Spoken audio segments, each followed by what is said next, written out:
నమస్కారం ఘంటారావానికి స్వాగతం. ముందుగా ప్రధానాంశాలు. ఎస్ఈసీ అప్పీల్ పిటిషన్పై హైకోర్టు అసహనం, సరైన వివరాలను సమర్పించాలని ఆదేశం.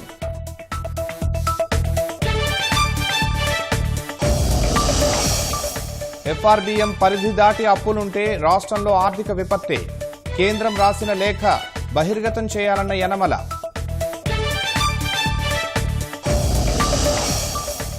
అన్ని జాగ్రత్తలు తీసుకుంటూ వైరస్పై పోరాడాలి, ప్రపంచ ఆరోగ్య దినోత్సవం వేళ ప్రధాని మోదీ ఉద్బోధ.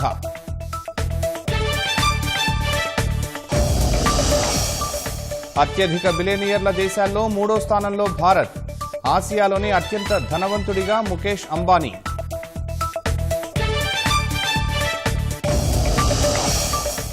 ఐపీఎల్ సీజన్ వేళ కలవరపెడుతున్న కరోనా, ఆర్సీబీ ఆటగాడు డేనియల్ శామ్స్ కు పాజిటివ్గా నిర్ధారణ.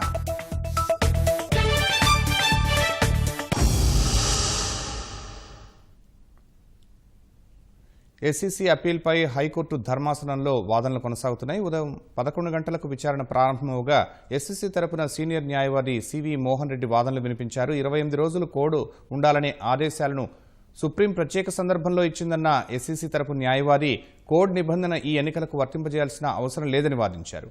హైకోర్టు సింగిల్ జడ్జి వద్ద ఈ వాదనలు వినిపించారా అని ధర్మాసనం ప్రశ్నించగా వాదనకు సమయం సరిపోలేదని ఎస్ఈసీ న్యాయవాది కోర్టుకు తెలిపారు. రిట్ పిటిషన్ వేసిన వర్లరామయ్య ఎన్నికల్లో పోటీ చేయట్లేదని, తెదేపా తరపున పిటిషన్ వేయలేదని వాదించారు. వ్యక్తిగతంగా రిట్ పిటిషన్ వేయకూడదని, పిల్ మాత్రమే వేయాలని ఎస్ఈసీ తరపు న్యాయవాది వివరించారు. ఈ సందర్భంలో పిటిషన్లో సరైన వివరాలు లేవంటూ ఎస్ఈసీపై హైకోర్టు అసహనం వ్యక్తం చేస్తూ విచారణను వాయిదా వేసింది. అనంతరం తిరిగి 12 గంటలకు మళ్లీ వాదనలు ప్రారంభమయ్యాయి. ప్రస్తుతం జరుగుతున్న వాదనలపై పూర్తి సమాచారం మా ప్రతినిధి జయప్రకాష్ అడిగి తెలుసుకుందాం. జయప్రకాష్, ఎస్ఈసీపై హైకోర్టు ఎందుకు అసహనం వ్యక్తం చేసింది? శర్మ, ఇప్పుడు మరికొద్ది సేపట్లోనే వాదనలు ప్రారంభమవుతాయి. ప్రధానంగా చూసుకున్నట్లయితే ఈ రోజు ఉదయం నుంచి వాదనలు కొద్దిసేపు జరిగాయి. అందులో ఎస్ఈసీ తరఫున సీనియర్ న్యాయవాది సివి మోహన్ రెడ్డి వాదనలు వినిపించారు. ఏదైతే పిటిషన్ లో వేశారో వాటికి సంబంధించి వాదనలు వినిపిస్తున్న సమయంలో వాటికి సంబంధించి కొన్ని వివరాలను అందులో పొందుపరచలేదు అనేటువంటి విషయాన్ని ధర్మాసనం న్యాయవాదిని ప్రశ్నించింది. దానిపై కొంత అసహనం వ్యక్తం చేసింది. అందులో తాజాగా వేసినటువంటి పిటిషన్ లో 2 ప్రధానమైనటువంటి వాదనలు ఆయన వినిపించారు. ఒకటి, వర్లరామయ్య వేసినటువంటి పిటిషన్ లో ఆయన పోటీ చేయట్లేదు, వ్యక్తిగతంగా వేశారు. వ్యక్తిగతంగా వేసినప్పుడు దానికి సంబంధించి పిల్లు వేయాలి కానీ పిటిషన్ వేయటం దానికి విచారార్హత లేదు అనేటువంటిది తెలిపారు. మరొక వైపు సుప్రీంకోర్టు ఒక ప్రత్యేక సందర్భంలో మాత్రమే 14 రోజుల 4 వారాల ఎన్నికల కోడ్ అమలు ఉండాలి అనేటువంటిది తెలిపింది తప్ప ఒక ప్రత్యేకంగా చెప్పలేదు అనేటువంటి వాదన కూడా వినిపించారు. దీనిపైన దీనికి సంబంధించి వివరాలను మీరు కింది కోర్టులో వాదించారా, వర్లరామయ్యకి సంబంధించినటువంటి విషయం పైన కింది కోర్టులో వాదించారా అంటే మేము వాదించలేదు, సమయం సరిపోలేదు అని తెలిపారు. దానికి సంబంధించి ఇందులో వివరాలు ఏమైనా పొందుపరిచారా అంటే దానికి సంబంధించిన వివరాలు పూర్తి స్థాయిలో అందుబాటులో లేకపోవడంతో న్యాయమూర్తి అసహనం వ్యక్తం చేసి 12 గంటలకు వాయిదా వేశారు. మరికొద్ది సేపట్లో ఇప్పుడే ప్రారంభం కానుంది. దానికి సంబంధించిన వివరాలను కోర్టు ముందు ఉంచాలనేటువంటిది ఎస్ఈసీ తరఫున న్యాయవాదికి తెలిపారు. చూసుకున్నట్లయితే నిన్న సింగిల్ జడ్జి ఇచ్చినటువంటి ఎన్నికల పైన స్టేని సవాల్ చేస్తూ స్టే ఎత్తివేయండి, అసలు ఈ పిటిషన్ విచారణ అర్హత కాదు, అదేవిధంగా సుప్రీంకోర్టు ప్రత్యేక సందర్భంలో ఇచ్చినటువంటి దానిని అన్నిటికీ అప్లికబుల్ కాదు అనేటువంటి వాదనను ప్రధానంగా వినిపించేందుకు ఎస్ఈసీ సిద్ధమయ్యారు. దాని తర్వాత ప్రతివాదుల వాదనను వినిపించే అవకాశం ఉంటుంది. శర్మ, ధన్యవాదాలు జయప్రకాష్. పరిషత్ ఎన్నికలపై హైకోర్టు స్టే ఇచ్చినప్పటికీ రాష్ట్రంలో అధికారులు ఏర్పాట్లు యథాతథంగా కొనసాగిస్తున్నారు. కృష్ణా జిల్లా నందిగామ, పామర్రు మండలాల్లో జిల్లా ఉన్నతాధికారులు ఇచ్చిన మౌఖిక ఆదేశాలతో పోలింగ్కు ఏర్పాట్లు చేస్తున్నారు. నందిగామ మండలంలోని 12 ఎంపీటీసీ స్థానాల్లో పోలింగ్కు అవసరమైన సామగ్రిని సిబ్బందికి అందజేసేందుకు నందిగామ జిల్లా పరిషత్ పాఠశాల ఆవరణలో ఏర్పాట్లు చేశారు. ఎన్నికల విధులకు సిబ్బంది అంతా హాజరు కావాల్సిందిగా ప్రత్యేకంగా ఫోన్ చేసి మరీ చెబుతున్నారు. తూర్పుగోదావరి జిల్లా అమలాపురం, అనపర్తిలోనూ ఎన్నికల సామగ్రి పంపిణీ ఏర్పాట్లలో అధికారులు నిమగ్నమయ్యారు. పశ్చిమ గోదావరి జిల్లాలోని ఎంపీడీఓ కార్యాలయాల వద్ద సిబ్బందికి బ్యాలెట్ పెట్టెలు, పత్రాలు, ఇతర సామగ్రిని అందించారు. గుంటూరు జిల్లా కాకుమాను మండలంలోనూ సామగ్రి అందజేశారు. అసలు ఎన్నికలు జరుగుతాయో లేదో అనే అయోమయంలో ఉన్నామని సిబ్బంది అంటున్నారు.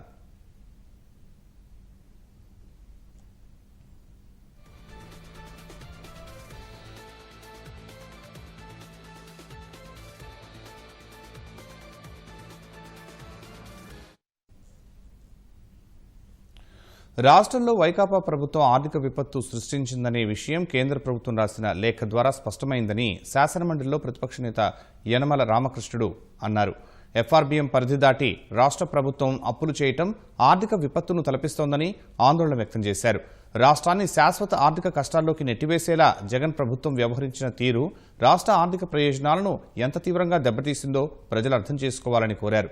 ఇకపై ఇష్టానుసారం అప్పులు చేయటం కుదరదంటూ కేంద్రం రాసిన లేఖను ప్రజా ప్రయోజనాల కోసం రాష్ట్ర ప్రభుత్వం బహిర్గతం చేయాలని యనమల డిమాండ్ చేశారు. అనంతపురం జిల్లా సింగనమల మండలం కల్లుమడి గ్రామ సచివాలయానికి తాళం పడింది. ఇటీవలి పంచాయతీ ఎన్నికల్లో కల్లుమడి సర్పంచ్గా వైకాపా తిరుగుబాటు అభ్యర్థి పకీరమ్మ గెలుపొందారు. ఇంకా పాత సర్పంచ్ సౌభాగ్యమే పెత్తనం కొనసాగిస్తున్నారంటూ పకీరమ్మ వర్గీయులు ఆందోళనకు దిగారు. పకీరమ్మకు పూర్తి బాధ్యతలు అప్పగించాలని పంచాయతీ కార్యదర్శి మసూద్ వలీని నిలదీశారు. ఆయన సరైన సమాధానం ఇవ్వకపోవడంతో సచివాలయానికి తాళం వేసి నిరసనకు దిగారు. విధిలేని పరిస్థితుల్లో పంచాయతీ కార్యదర్శితో పాటు గ్రామ వాలంటీర్లు చెట్ల కింద కూర్చుని విధులు నిర్వర్తిస్తున్నారు.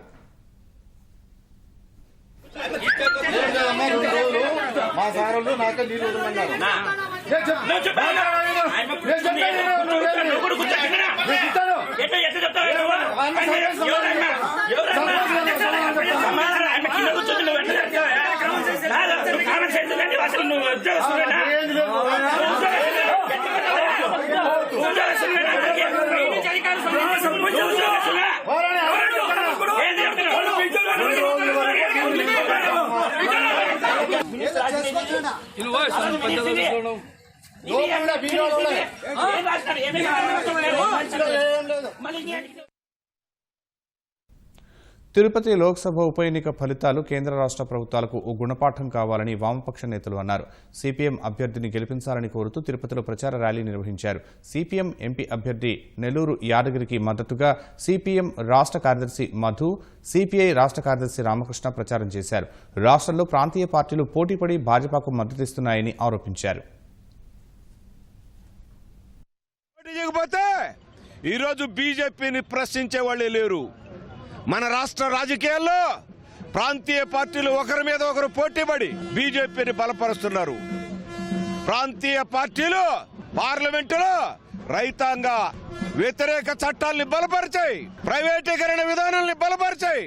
ఇలాంటి తరుణంలో బీజేపీని ప్రశ్నించడం కోసమే ఈ రోజు ఎన్నికల్లో పోటీలో ఉన్నాం. నరేంద్ర మోడీ ప్రభుత్వం అన్ని రంగాల్లో కూడా రాష్ట్రానికి అన్యాయం చేసింది. ఇవాళ తిరుపతి పార్లమెంటు ఉప ఎన్నికల్లో వారికి బుద్ధి చెప్పడానికి అందరికీ కూడా మంచి అవకాశం వచ్చింది. చిత్తుగా బీజేపీని ఎన్నికల్లో ఓడించాలని కోరుతా ఉన్నాం. హైదరాబాద్లో పవన్ కళ్యాణ్ అవమానిస్తారు, ఇక్కడికి వచ్చేలోకి తిరుపతిలో వాళ్ళ ఓట్లు కావాలంటా ఉన్నారు. ఈ బీజేపీ వాడుకొని వదిలేసే తప్ప మరొకటి కానే కాదు. కాబట్టి ఏ ఒక్క జనసేన కార్యకర్త కానీ ఓటరు కానీ ఈసారి బీజేపీకి ఓటేయకూడదు. నెల్లూరు సమీపంలోని బురాన్పూర్ వద్ద రోడ్డు ప్రమాదం జరిగింది. నగరం వైపు కూలీలతో వెళుతున్న ఓ ఆటోను వ్యాన్ వెనుక నుంచి ఢీకొట్టింది. నియంత్రణ కోల్పోయిన వ్యాన్ డ్రైవర్ ఆటోను ఢీకొట్టి దూసుకు వెళ్లాడు. ఆటోలో ప్రయాణిస్తున్న 6గురికి తీవ్ర గాయాలయ్యాయి. వీరిని ప్రభుత్వ వైద్యశాలకు తరలించి చికిత్స అందిస్తున్నారు. ప్రమాద దృశ్యాల్ని కొందరు రికార్డు చేశారు.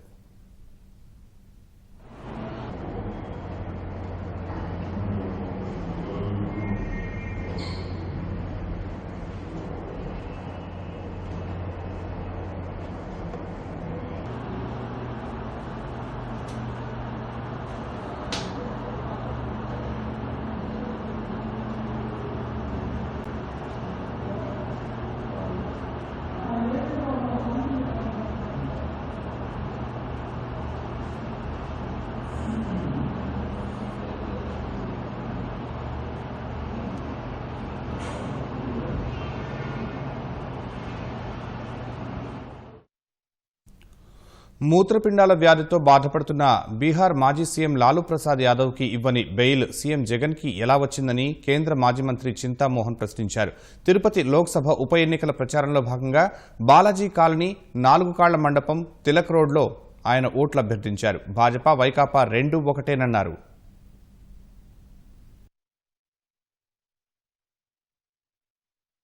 లాలూ ప్రసాద్ యాదవ్ మారుతి కారు కొన్నాడు కొన్ని సంవత్సరాల క్రితం. ఎక్కడి నుంచి కొన్నావు అన్న దాన్ని చూపించలేకపోయాడు ఆయన. దానికి ఆదాయానికి మించిన ఆస్తులున్నాయని ఆయన్ని జైల్లో పెట్టారు. మూత్రపిండాల వ్యాధితో ఆయన రేపో మాపో ఎక్కడికి చనిపోతాడా ఉంటాడా అన్నటువంటి ఆందోళన అందరిలో, దేశ ప్రజల్లో ఉంది. అటువంటి లాలూ ప్రసాద్ యాదవ్కు బెయిల్ ఎందుకు ఇవ్వలేదు? ఒక సామాన్య కుటుంబంలో పుట్టినటువంటి జగన్మోహన్ రెడ్డి బిలియన్స్ సంపాదించాడు. ఇది ఎక్కడి నుంచి వచ్చింది, ఎలా వచ్చింది? బిలియనర్ జగన్కు ఒక రూలు, మరి లాలూ ప్రసాద్ యాదవ్కి ఒక రూలా? ఆయనకు బెయిల్ ఎందుకు ఇవ్వరు? ఈయనకి ఎందుకు బెయిల్ ఇచ్చారు? ఏ కారణాల వల్ల ఇచ్చారు? ఎవరిచ్చారు? ఎప్పుడు ఇచ్చారు? ఎంతకాలం ఇచ్చారు? ఇది తేలాల్సిన అవసరం ఉంది. దీనికి నరేంద్ర మోడీకి సంబంధం ఉందా లేదా? ఉంది. మరి నరేంద్ర మోడీ ఏమన్నా ముడుపులు తీసుకున్నాడా? ఆయన చేతిలో నేరుగా తీసుకోకపోయినా అమిత్ షా గారిని తీసుకున్నాడా? స్పష్టత అవసరం.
తాజాంశం చూస్తున్నాం. గుంటూరు జిల్లాలో సున్నపురాయి తవ్వితీయడంపై హైకోర్టు స్టే విధించింది.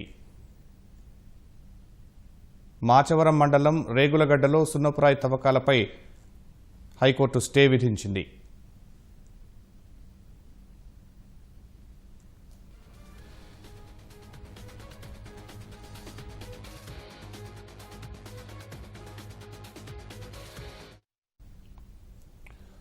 గుంటూరు జిల్లాలో సున్నపురాయి తవ్వితీయడంపై హైకోర్టు స్టే విధించింది. మాచవరం మండలం రేగులగడ్డలో సున్నపురాయి తవ్వకాలను నిలిపివేయాలని ఆదేశించింది. రేగులగడ్డలో అక్రమ మైనింగ్ జరుగుతోందని హైకోర్టులో పిటిషన్ దాఖలైంది. పిటిషనర్ తరపున న్యాయవాది నర శ్రీనివాస్ వాదనలు వినిపించారు. స్టే విధిస్తూ మధ్యంతర ఉత్తర్వులు జారీ చేసిన హైకోర్టు మైనింగ్పై పూర్తిస్థాయి నివేదిక ఇవ్వాలని మైనింగ్, రెవెన్యూ అధికారులను ఆదేశించింది. 2 వారాల్లోపు నివేదికను కోర్టుకు సమర్పించాలని ఆదేశించింది. తదుపరి విచారణ 2 వారాలకు వాయిదా వేసింది.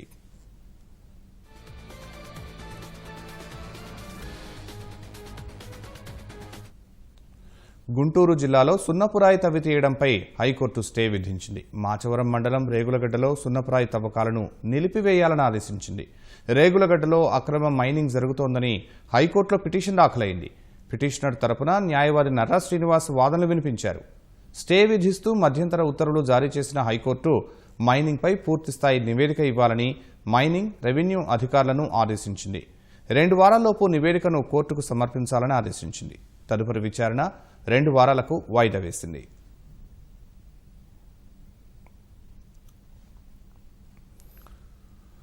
దేశంలో కరోనా మహమ్మారి మరోసారి ఉగ్రరూపు దాల్చింది. 2వ దశలో మరింత విజృంభిస్తోంది. మునుపెన్నడూ లేని రీతిలో కొత్త కేసులు వెలుగు చూస్తున్నాయి. తాజాగా రికార్డు స్థాయిలో 1,15,000కు పైగా పాజిటివ్ కేసులు నమోదైనట్లు కేంద్ర ఆరోగ్య శాఖ ప్రకటించింది. దేశంలో కరోనా కల్లోలం అంతకంతకు తీవ్రమవుతోంది. మంగళవారం ఉదయం 8 గంటల నుంచి బుధవారం ఉదయం 8 గంటల వరకు అత్యధికంగా 1,15,736 కేసులు బయటపడ్డాయి. 12,08,329 పరీక్షల ఫలితాలు రాగా ఈ మేరకు పాజిటివ్ కేసులు వెలుగు చూసినట్లు కేంద్ర ఆరోగ్య శాఖ ప్రకటించింది. కొత్త కేసులతో కలిపి దేశంలో మొత్తం కరోనా కేసులు 1,28,17,85కు చేరాయి. కొత్తగా కోవిడ్తో 630 మంది మరణించగా మొత్తం మరణాల సంఖ్య 166,177కు పెరిగింది. వైరస్ నుంచి కొత్తగా 59,856 మంది కోలుకోగా ఇప్పటి వరకు 1,17,92,135 మంది కోవిడ్ను జయించారు. ప్రస్తుతం దేశంలో యాక్టివ్ కేసులు 8,43,473కు చేరాయి. మొత్తం కేసుల్లో యాక్టివ్ కేసులు 6.59% పెరిగాయి. ఈ ఏడాది ఫిబ్రవరి 12న క్రియాశీల కేసులు 135,926కు తగ్గగా మొత్తం కేసుల్లో అది 1.25%గానే ఉంది. కేసులు రికార్డు స్థాయిలో పెరుగుతుండడం వల్ల రికవరీ రేటు తగ్గుతోంది. ప్రస్తుతం రికవరీ రేటు 92.11%కి పడిపోయిందని ఆరోగ్య శాఖ తెలిపింది. అయితే మరణాల రేటు 1.3కు తగ్గిందని కేంద్రం పేర్కొంది. ఇప్పటి వరకు దేశంలో 8,70,474 మందికి వ్యాక్సిన్ ఇచ్చినట్లు కేంద్రం తెలిపింది.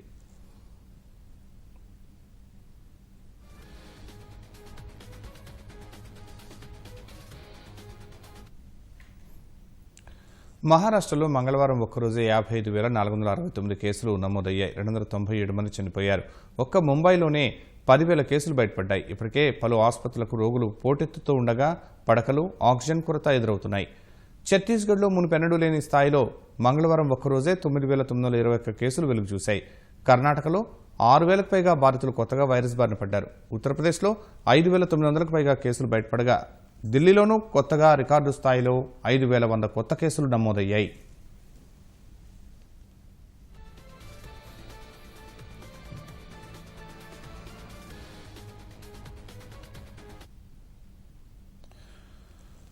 కరోనాను కట్టడి చేయడానికి పలు రాష్ట్రాలు రాత్రిపూట కర్ఫ్యూలు విధిస్తున్నాయి. ఇప్పటికే మహారాష్ట్ర ప్రభుత్వం వారాంతంలో లాక్డౌన్, రాత్రి 8 గంటల నుంచి ఉదయం 7 గంటల వరకు కర్ఫ్యూ అమలు చేస్తోంది. తాజాగా దేశ రాజధాని ఢిల్లీలోనూ రాత్రిపూట కర్ఫ్యూ అమల్లోకి వచ్చింది. కోవిడ్ విజృంభణకు అడ్డుకట్ట వేయడమే లక్ష్యంగా ఏప్రిల్ 30 వరకు రాత్రి 10 గంటల నుంచి ఉదయం 5 గంటల వరకు కర్ఫ్యూ విధిస్తున్నట్టు ఢిల్లీ ప్రభుత్వం ప్రకటించింది. చండీగఢ్లో కూడా రాత్రి 10 నుంచి ఉదయం 5 గంటల వరకు కర్ఫ్యూ విధిస్తున్నట్లు అధికారులు వెల్లడించారు. గుజరాత్లోని 20 నగరాల్లో ఈ రాత్రి 8 గంటల నుంచి ఉదయం 6 వరకు రాత్రిపూట కర్ఫ్యూ అమలు చేయనున్నారు.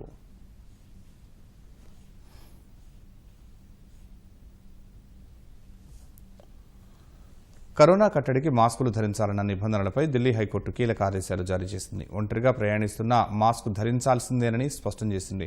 ఒంటరి ప్రయాణంలో మాస్క్ మినహాయింపు ఇవ్వాలన్న పిటిషనర్లు చేసిన విజ్ఞప్తిని న్యాయస్థానం తోసిపుచ్చింది. మాస్క్ సురక్షా కవచమని ఢిల్లీ హైకోర్టు అభిప్రాయపడింది.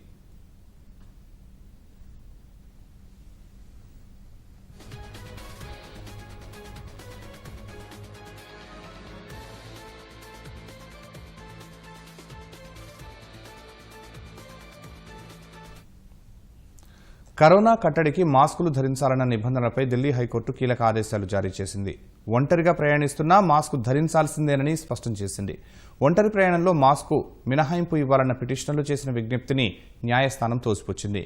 మాస్కు సురక్షా కవచమని ఢిల్లీ హైకోర్టు అభిప్రాయపడింది.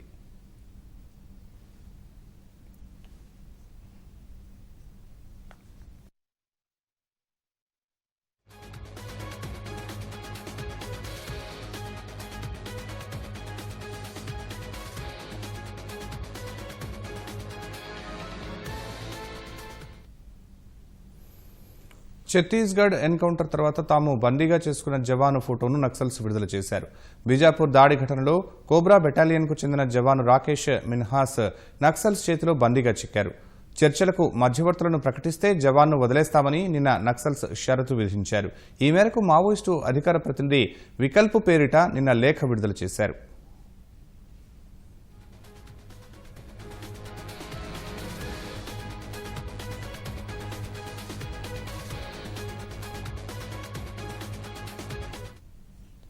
ఛత్తీస్గఢ్ ఎన్కౌంటర్ తర్వాత తాము బందీగా చేసుకున్న జవాను ఫోటోను నక్సల్స్ విడుదల చేశారు. బీజాపూర్ దాడి ఘటనలో కోబ్రా బెటాలియన్కు చెందిన జవాను రాకేష్ మిన్హాస్ నక్సల్స్ చేతిలో బందీగా చిక్కారు.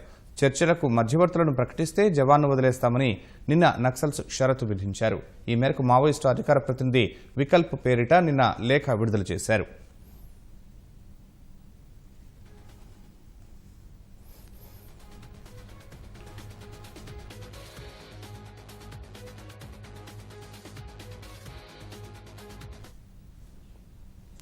ఛత్తీస్గఢ్ ఎన్కౌంటర్ తర్వాత తాము బందీగా చేసుకున్న జవాను ఫోటోను నక్సల్స్ విడుదల చేశారు. బీజాపూర్ దాడి ఘటనలో కోబ్రా బెటాలియన్కు చెందిన జవాను రాకేష్ మిన్హాస్ నక్సల్స్ చేతిలో బందీగా చిక్కారు. చర్చలకు మధ్యవర్తులను ప్రకటిస్తే జవాన్ను వదిలేస్తామని నిన్న నక్సల్స్ షరతు విధించారు. ఈ మేరకు మావోయిస్టు అధికార ప్రతినిధి వికల్ప్ పేరిట నిన్న లేఖ విడుదల చేశారు. దేశంలో కరోనా వైరస్ విజృంభిస్తున్న వేళ అన్ని జాగ్రత్త చర్యలు తీసుకుంటూ వైరస్పై పోరాటం చేయాలని ప్రధాని నరేంద్ర మోదీ ప్రజలను కోరారు. ప్రపంచ ఆరోగ్య దినోత్సవాన్ని పురస్కరించుకుని ట్విట్టర్ ద్వారా తన అభిప్రాయాలు పంచుకున్నారు. తప్పనిసరిగా మాస్క్ ధరించడం, తరచూ చేతులు శుభ్రం చేసుకోవడం సహా ఇతర కోవిడ్ నిబంధనలు పాటించాలని విజ్ఞప్తి చేశారు. రోగనిరోధక శక్తిని కూడా పెంపొందించుకోవాలని సూచించారు. ప్రజలకు మెరుగైన వైద్య సేవలు అందించేందుకు ఆయుష్మాన్ భారత్, పీఎం జన ఔషధి యోజన వంటి పథకాల ద్వారా అన్ని చర్యలు చేపట్టినట్లు వివరించారు. ఆరోగ్య సంరక్షణలో పరిశోధనలు, ఆవిష్కరణలకు ప్రభుత్వం తోడ్పాటు అందిస్తుందని పేర్కొన్నారు. ఇదే సమయంలో ప్రపంచ మానవాళిని ఆరోగ్యంగా ఉంచేందుకు నిరంతరం సేవలు అందిస్తున్న వైద్య ఆరోగ్య సిబ్బందికి ప్రధాని కృతజ్ఞతలు తెలిపారు. తెలంగాణలో రోజురోజుకు కరోనా ఉధృతి పెరుగుతోంది. కోవిడ్ వేగంగా వ్యాప్తి చెందుతూ ఉండగా కేసుల సంఖ్య ఆందోళనకరంగా మారుతోంది. తెలంగాణలో 2000కు చేరువలో రోజువారీ కరోనా కేసులు నమోదయ్యాయి. కొత్తగా 1914 మందికి వైరస్ నిర్ధారణ జరిగిందని ఆరోగ్య శాఖ విడుదల చేసిన హెల్త్ బులెటిన్లో వెల్లడించింది. కోవిడ్ మహమ్మారికి మరో 5గురు బలయ్యారు. కరోనా నుంచి 285 మంది బాధితులు కోలుకున్నారు. తెలంగాణలో కరోనా క్రియాశీల కేసులు 11,000 దాటాయి. ప్రస్తుతం 11,617 యాక్టివ్ కేసులు ఉన్నాయి. హోమ్ ఐసోలేషన్లో 6,634 మంది బాధితులు చికిత్స పొందుతున్నారు. జీహెచ్ఎంసీ పరిధిలో కొత్తగా 393 కేసులు నమోదయ్యాయి. తెలంగాణలో నిన్న 74,274 మందికి కరోనా పరీక్షలు నిర్వహించారు. కరోనా వైరస్ బ్రెజిల్ను ఉక్కిరిబిక్కిరి చేస్తోంది. కోవిడ్ కేసుల్లో ప్రపంచంలో 2వ స్థానంలో ఉన్న అక్కడ రికార్డు స్థాయిలో కొత్త మరణాలు సంభవిస్తున్నాయి. 24 గంటల్లో బ్రెజిల్లో అత్యధికంగా 4,195 మరణాలు నమోదైనట్లు ఆ దేశ ఆరోగ్య మంత్రిత్వ శాఖ వెల్లడించింది. అమెరికా, పెరూల్లో మాత్రమే ఇప్పటివరకు ఒక్క రోజులో 4,000 మరణాలు సంభవించాయి. బ్రెజిల్లో ఇప్పటివరకు 1,31,00,000 మంది కోవిడ్ బారిన పడగా మహమ్మారి కాటుకు 3,37,000 మంది ప్రాణాలు కోల్పోయారు. ఆంక్షలను సడలించడమే వైరస్ ఉధృతికి కారణమని నిపుణులు అభిప్రాయం వ్యక్తం చేస్తున్నారు. దేశంలో ఉన్న ఐసీయూల్లో 90% వాటిల్లో కోవిడ్ రోగులే చికిత్స పొందుతున్నారు. వ్యాక్సినేషన్లో భాగంగా బ్రెజిల్లో 3% మంది ప్రజలు కోవిడ్ టీకాలు తీసుకున్నట్లు ప్రపంచ డేటా తెలిపింది. మరో 2 రోజుల్లో ఐపీఎల్ 14వ సీజన్ ప్రారంభం కానున్న వేళ ఆటగాళ్లకు కరోనా సోకడం కలవరపెడుతోంది. ఇప్పటికే పలువురు ఆటగాళ్లు, మైదాన సిబ్బంది కోవిడ్ బారిన పడగా తాజాగా మరో ఆటగాడికి వైరస్ నిర్ధారణ అయింది. ఇవాల్టి పరీక్షలో ఆర్సీబీ ఆటగాడు డేనియల్ శామ్స్కు కరోనా నిర్ధారణ అయినట్లు ఆ ఫ్రాంచైజీ ప్రకటించింది. ఏప్రిల్ 3న నిర్వహించిన పరీక్షల్లో శామ్స్కు నెగటివ్ రిపోర్ట్ వచ్చిందని, ఇవాల్టి పరీక్షల్లో పాజిటివ్ వచ్చిందని పేర్కొంది. ప్రస్తుతం శామ్స్కి ఎటువంటి లక్షణాలు లేవన్న ఆర్సీబీ అతడు ఐసోలేషన్లో ఉన్నట్లు వివరించింది. ఇదివరకే కరోనా బారిన పడ్డ ఆ జట్టు ఆటగాడు దేవ్దత్ పడిక్కల్కు తాజా పరీక్షల్లో నెగటివ్ వచ్చినట్లు ఆర్సీబీ తెలిపింది. ఈ నెల 9న ఐపీఎల్ 14వ సీజన్ ప్రారంభం కానుండగా తొలి మ్యాచ్లోని ముంబైతో ఆర్సీబీ తలపడనుంది.